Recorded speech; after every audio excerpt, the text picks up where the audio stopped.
Olá pessoal, sejam todos muito bem-vindos ao nosso canal.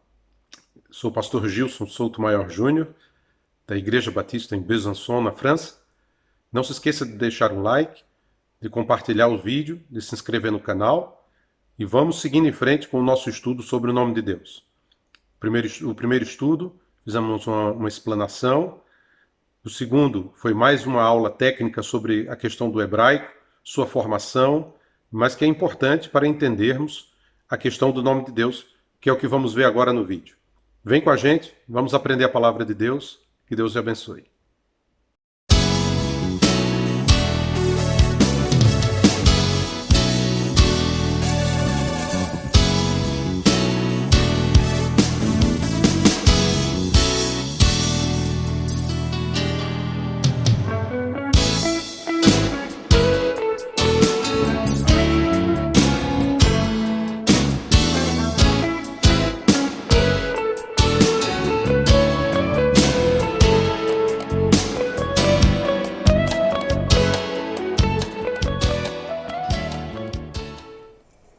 Muito bem.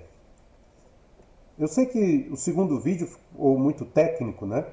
Mas eu precisava fazer toda essa explanação da história da língua hebraica, seu desenvolvimento, sua preservação, a estrutura de como você faz a transliteração dos nomes, porque essa é a questão que gira em torno dessa perspectiva sectária que encontramos desses grupos que querem falar o nome de Deus, ou dizem que você só tem que falar o nome de Deus no original e tudo mais, né? Então a gente tem que entender um pouquinho essas coisas, porque existe muito, além de um fanatismo, até de um tipo assim de lavagem cerebral em cima dessas pessoas, porque elas acabam repetindo o que outros acabam dizendo, mas que não tem nenhuma base no sentido do estudo mesmo, acaba gerando um tipo de fanatismo. E isso vai distorcendo outras doutrinas bíblicas, né? A gente vai comentar um pouco mais à frente. A questão é, qual era o nome de Deus? Qual é o nome de Deus? Então eu tenho que falar Iaú, né? É assim que diz? Bem, vamos examinar o texto sagrado, né? Quando nós falamos do nome de Deus, isso nos remete aos 10 mandamentos. E os 4 primeiros mandamentos, eles eram referentes a Deus. O primeiro mandamento proibia o politeísmo, ou seja, Deus é o único digno de ser adorado, não há outro além dele. O segundo mandamento proíbe a idolatria, ou seja, toda e qualquer manifestação de idolatria é inaceitável diante de Deus, mesmo que isso seja uma tentativa de querer projetar o eterno, projetar quem seja Deus, né? Por quê? Porque uma visão distorcida de Deus produz a idolatria. E a idolatria acaba gerando uma vida distorcida e sem sentido. Mas o terceiro mandamento vai dizer o seguinte. Vamos ver o terceiro mandamento. Não jurarás em nome do eterno teu Deus em vão, porque não livrará o eterno ao que jurar seu nome em vão. Uma outra tradução diz assim: não tomarás o nome do Senhor teu Deus em vão, porque o Senhor não considerará inocente quem tomar o seu nome em vão. A primeira pergunta que vem à mente é qual é o nome de Deus. E o nome de Deus é o tetragrama sagrado, YHWH. Este nome é impronunciável. E toda vez que, quando você lê o texto hebraico, você tem que pronunciar Adonai, que significa simplesmente Senhor. No judaísmo, é proibido mencionar o nome de Deus. Entendeu? Nas traduções em português, aparece como o Eterno ou como Senhor, tudo em letra maiúscula. No francês, por exemplo, nós falamos l'Éternel, né? O Eterno. Os judeus, eles vão usar, além de Adonai, eles vão também pronunciar Hashem ou Haolam. Hashem, o nome, Haolam, o Eterno. Ok? Muito bem. Então, como é que surgiu isso? O nome de Deus, o nome pessoal de Deus, YHWH, ela vem de uma raiz que indica existência. O verbo chavá significa ser, estar, tornar-se. O tetragrama, esse nome pessoal de Deus, aparece 5.321 vezes no Antigo Testamento. Normalmente, nos textos antigos, o nome não aparece com vogais. Então, se você pega os manuscritos do Mar Morto, os manuscritos mais antigos, né? E os manuscritos até o século IX, depois de Cristo, você vai ver que a grande maioria, nenhum deles aparece com vogais. Sabemos que, a partir do período pós-exílico, que é aquele período que vem depois do exílio de Babilônia, no século VI a.C., por causa da reverência do nome santo, os judeus falavam Adonai, Senhor. E foram os maçoretas que colocaram os pontos vocálicos de Adonai para acompanhar o texto consonantal, mas nunca para que fosse pronunciado o nome. Então, por exemplo, veja o quadro aqui. Né? Vocês estão vendo aí uma folha do Códice de Alepo, né? Que é um códice que foi todo ele pontuado pelos maçoretas, que foram aqueles responsáveis, os estudiosos judeus responsáveis pela formação, pela escrita das vogais. Ok? No texto consonantal, se você observar com atenção, o texto tem várias notas ao redor do texto bíblico, certo? Esses textos, essas notas, são chamadas notas maçoréticas, ok? E dentro dessas notas maçoréticas tínhamos o ketiv e o querer, que era um sinal que geralmente ficava nas partes onde tinham o texto escrito e a forma como deveria ser lido o texto. E no nome de Deus, isso aparece todas as vezes. Ou seja, junto ao tetragrama sagrado, estava o ketiv, ou seja, o que está escrito, a forma que está escrita, e o querer, que é o que deve ser lido. Ok? Então, esses pontos vocálicos, eles estavam ali não para ser lidos, não para indicar a pronúncia do nome, mas como deveria, o que você deveria pronunciar.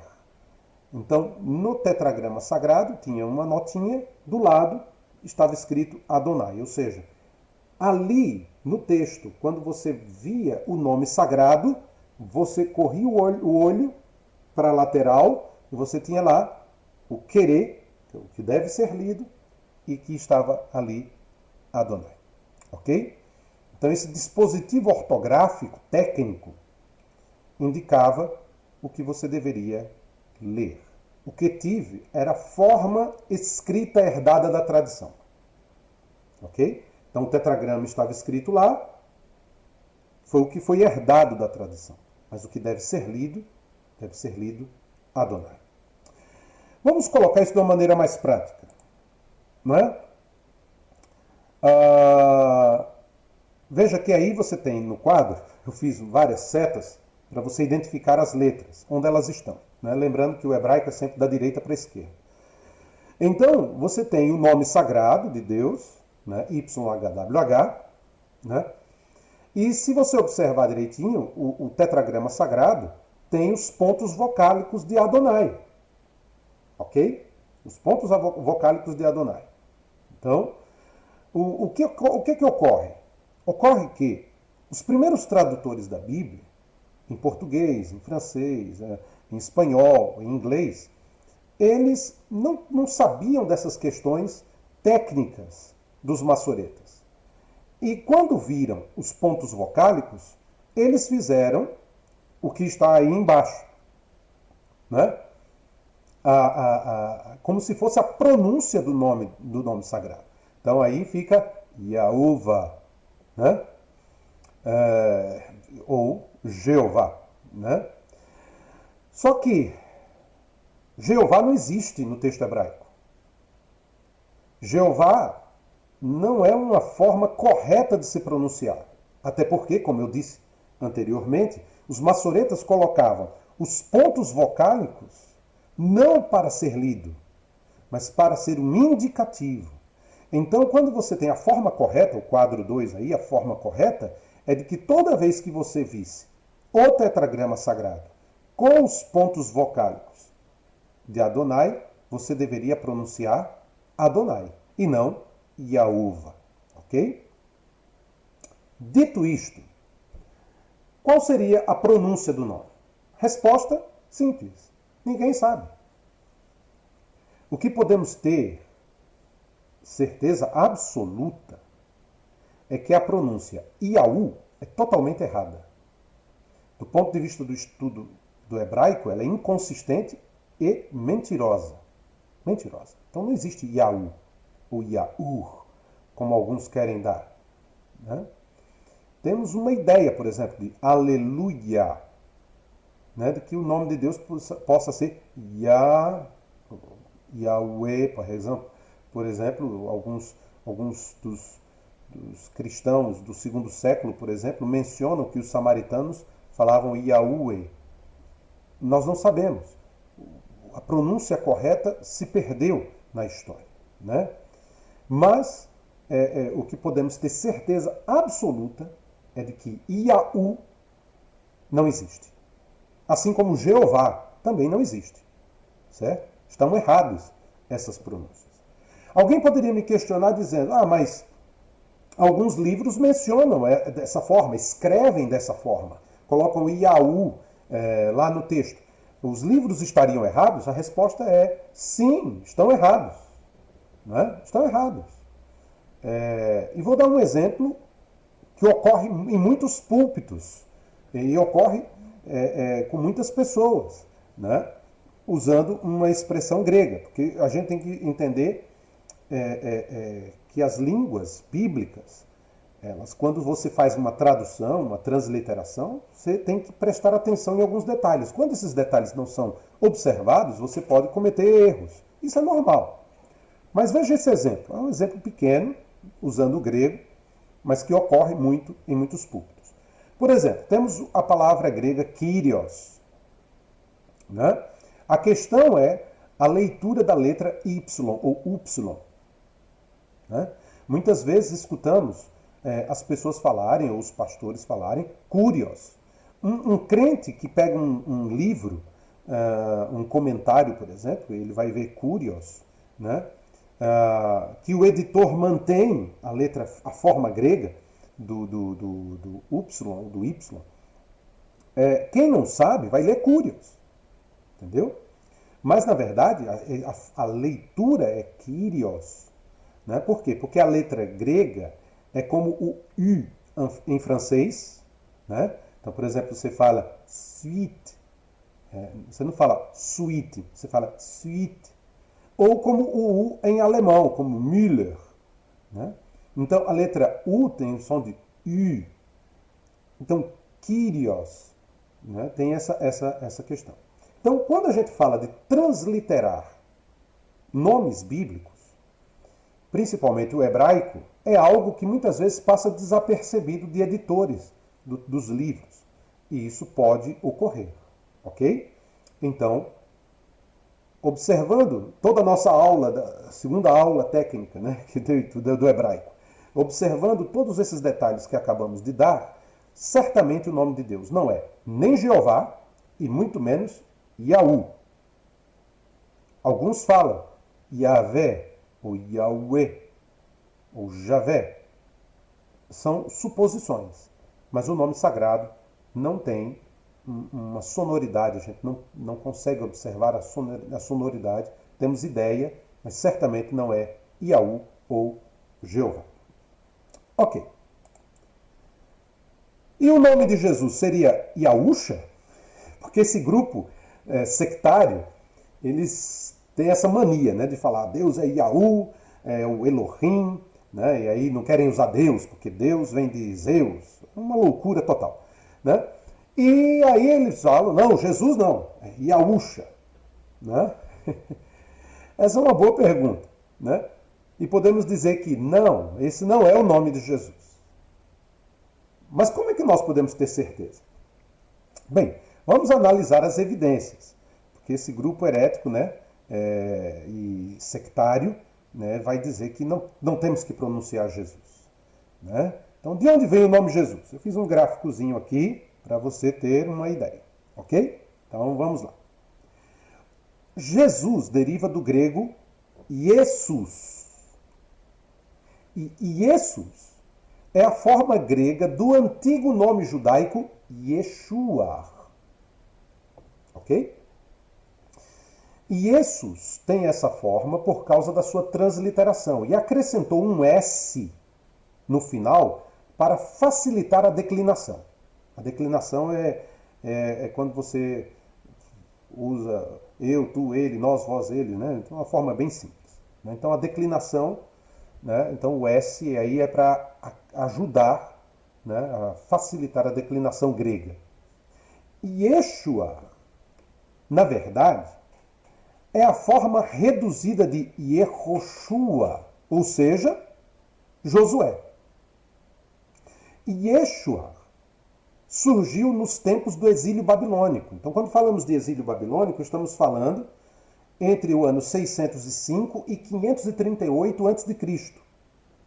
Ok? Para substituir a forma antiga. E a Septuaginta, que é a tradução grega do Antigo Testamento hebraico, usa as duas formas para traduzir o nome Josué. Então ela usa tanto Yeshua como Yehoshua. Ok? Entre os judeus da Palestina, assim também como os judeus da dispersão, ou seja, os judeus que moravam fora da Palestina, o nome Jesus era muito utilizado, tanto antes como depois do período cristão. Então, por exemplo, temos as cartas de Aristeias, por volta do século II a.C., em que ele menciona nas suas cartas dois estudiosos judeus da Palestina que se chamavam Jesus e que se dedicavam à versão do Pentateuco hebraico para o grego. O autor do livro apócrifo de Eclesiástico se chamava Jesus ben Sirac. Né? E temos também o historiador judeu Flávio Joséfo, que foi contemporâneo, podemos dizer assim, de alguns dos discípulos de Jesus, né? E pertencia a uma família sacerdotal. Ele menciona nas suas obras nada menos do que 19 pessoas com o nome Jesus nos seus escritos. Metade dessas ocorrências eram de pessoas contemporâneas, entre elas Jesus, o assim chamado Cristo. Está lá no seu livro Antiguidades. Além desses casos, podem ser encontrados vestígios desse nome em numerosos textos não judaicos, inscrições em túmulos, como, por exemplo, alguns que foram achados na cidade do Cairo ou em Jerusalém. Bom, então, qual é o significado do nome? Bem, o nome Josué, ou Yehoshua, deriva do verbo Yashar, que significa ser salvo, ser liberto. Ok? É muito interessante porque esse verbo e os seus derivados vão aparecer 353 vezes no texto hebraico. E é interessante porque a palavra árabe, em árabe, né, porque o árabe é uma língua que se assemelha muito ao hebraico, o sentido da raiz é de alargar ou tornar suficiente. Então, a ideia da palavra é de livramento, de algo que vai da aflição para a segurança. E, em geral, o livramento deve vir, e olha que coisa interessante, em geral, o livramento deve vir de algum ponto exterior para salvar a parte oprimida. Então, o nome Yehoshua, Josué, significa o Senhor salva, ou o Senhor livra, o Senhor é a salvação. Né? O termo derivado Yeshua significa simplesmente salvação. E deriva também da mesma raiz. Entendeu? Então, observando todos os termos hebraicos, chegamos à conclusão que é impossível transliterar o nome de Jesus como Yahusha. Veja aqui o quadro que nós preparamos. Ok? Você vê as formas hebraicas de Josué. Então vimos, Josué e Jesus são nomes que se equivalem, podemos dizer assim. A forma mais antiga, temos aí a forma mais antiga, Yehoshua, né? E a forma mais nova, né? Yeshua. Né? O que muda nas duas formas? Se você perceber direitinho, na forma mais antiga, temos abaixo do Yod, temos um Sheva, que é um Sheva vocálico, né? Que quase não tem a pronúncia da vocalização, Yeshua. Né? Com um Re seguido com um Rolemvav, abaixo do Shin, a letra U curta, né? Kibbutz. Né? E fica evidente que a forma mais recente, escrita a partir do exílio, ela é uma forma mais simples. Entendeu? E essa forma mais simples, por exemplo, embaixo do Yod, temos um Tsere, que é um E longo. Né? Não temos o E, o Re, seguido de um Rolemvav. E a letra U é a consoante vocálica longa, o Shurek. Né? De modo que ela seria uma forma mais abreviada de Yehoshua. Né? Então, se a forma correta fosse Yahusha, necessariamente a letra U estaria antes do Shin, o que não é o caso. Em nenhuma das formas. Nem na forma antiga, nem na forma mais nova. Entendeu? Só para dar um exemplo de como a transliteração aparece, né? Você tem o texto hebraico aí, é um texto de Josué, capítulo 1, verso 12. E no texto em hebraico, eu destaquei em vermelho aí para você facilitar, né, para aqueles que não conhecem, né? No texto hebraico temos a forma longa aí escrita, Yehoshua, e na Septuaginta temos Jesus, Jesus. Ok?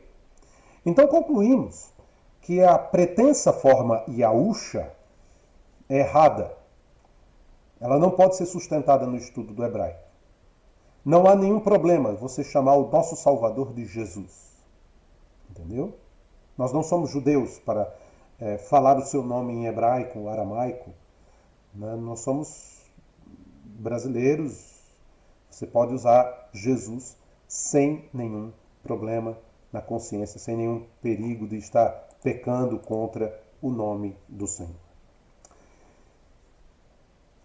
O que é que nós queremos dizer com tudo isso? Que essas seitas, elas se utilizam de uma falsa, de uma pretensa visão de que você tem que falar os nomes originais porque isso é o correto. Né? Que isso aí mostraria reverência, que isso mostraria assim que você tem espiritualidade. E tudo isso me faz lembrar aquilo que o apóstolo Paulo, já no primeiro século, escrevendo à igreja de Colossos, teve o cuidado de lembrar aos irmãos o perigo desses grupos, dessas seitas, o perigo dessas formas de pretensa espiritualidade, mas que na verdade não mostram nenhuma espiritualidade. A igreja de Colossos sofria por causa da influência de judeus e de um judaísmo misturado com ideias filosóficas que tentavam mostrar um Jesus diferente do Jesus das Escrituras. E o apóstolo Paulo, escrevendo a carta aos Colossenses, no capítulo 2, ele diz o seguinte a partir do verso 16. Assim ninguém vos julgue pelo comer ou pelo beber, ou por causa de dias de festas, ou de lua nova, ou de sábados, os quais são sombra das coisas que haveriam de vir, mas a realidade é Cristo. Paulo aqui está falando dessas questões judaicas que eram colocadas como uma pretensa espiritualidade, do qual Paulo vai dizer, olha, fuja de tudo isso, porque não é a partir dessas coisas que você vai ser de fato espiritual. Né? Ele vai dizer, ninguém seja árbitro contra vós, fingindo humildade ou culto aos anjos, baseando-se em coisas que tenham visto, inutilmente arrogante em seu conhecimento carnal, e não retendo a cabeça, com a qual todo o corpo, suprido e organizado pelas juntas e ligamentos, vai se desenvolvendo segundo o crescimento concedido por Deus. Então, toda aquela religiosidade judaica, misturada com outras ideias totalmente antibíblicas, estava gerando um problema na igreja de Colossos. Né? E tudo isso, como diz Paulo aqui no verso 23, esses mandamentos têm a aparência de sabedoria em falsa devoção, em falsa humildade e severidade para com o corpo, mas não tem valor algum no combate aos desejos da carne. Então, o nome do Senhor, nós não precisamos saber o nome exato do Senhor, mas temos que amar ao Senhor de todo o nosso coração, de toda a nossa força, de toda a nossa alma. E temos que servir a Jesus. Pouco importa se eu chamo ele de Yehoshua, ou Yeshua, ou Jesus. O importante é que possamos ter com ele um relacionamento pessoal. O que essas seitas acabam fazendo é distorcendo a verdade, jogando um peso sobre as pessoas que não é necessário e que acaba nos afastando da simplicidade do Evangelho. Espero que tenhamos esclarecido algumas coisas. Vamos preparar outros vídeos, porque essas ideias acabam gerando distorções em doutrinas fundamentais. E se você tiver dúvidas, coloca a sua dúvida aí, põe a sua questão, e que Deus lhe abençoe. Não deixe de clicar no canal, não deixe de divulgar o nosso trabalho e de compartilhar com outras pessoas esse trabalho, ok? Um abraço, Deus abençoe e até o próximo estudo.